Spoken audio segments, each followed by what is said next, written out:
இந்தியாவோட பிரதமரா 3 டைம் பதவியில இருந்த அடல் பிகாரி வாஜ்பாயை பத்தி சில இன்ட்ரெஸ்டிங்கான விஷயங்கள் பார்க்கலாமா? பிரதமர் வாஜ்பாய் ஒரு டைம் பாகிஸ்தானுக்கு சமாதானம் பேசுறதுக்காக லாகூருக்கு போயிருந்தாரு.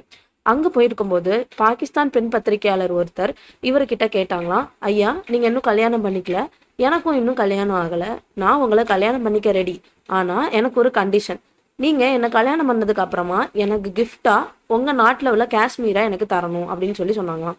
அதுக்கு அவரு சிரிச்சுக்கிட்டே சொன்னாராம், ஓகே எனக்கும் உங்களை கல்யாணம் பண்ணிக்க ரெடி தான், ஆனா நான் உங்க முழு பாகிஸ்தானையும் வரதட்சணையா எடுத்துக்குவேன் பரவாயில்லையா அப்படின்னு கேட்டாராம். அதுக்கு அந்த பெண் பத்திரிகையாளர் என்ன ஆன்சர் சொல்ல அப்படின்னே தெரியாம முழிச்சாங்களாம். அதே மாதிரி ஜெனீவால நடந்த ஐநா மனித உரிமைகள் மாநாட்டுல நம்மளோட நட்பு நாடான பாகிஸ்தான் காஷ்மீரை பத்தி பிரச்சாரம் பண்ணிட்டு இருந்துச்சு. அந்த டைம்ல இந்தியாவுக்காக பேசுறதுக்காகவும் பாகிஸ்தானோட பிரச்சாரத்தை எதிர்கொள்றதுக்கும் ஒரு ஆள் தேவைப்பட்டாரு.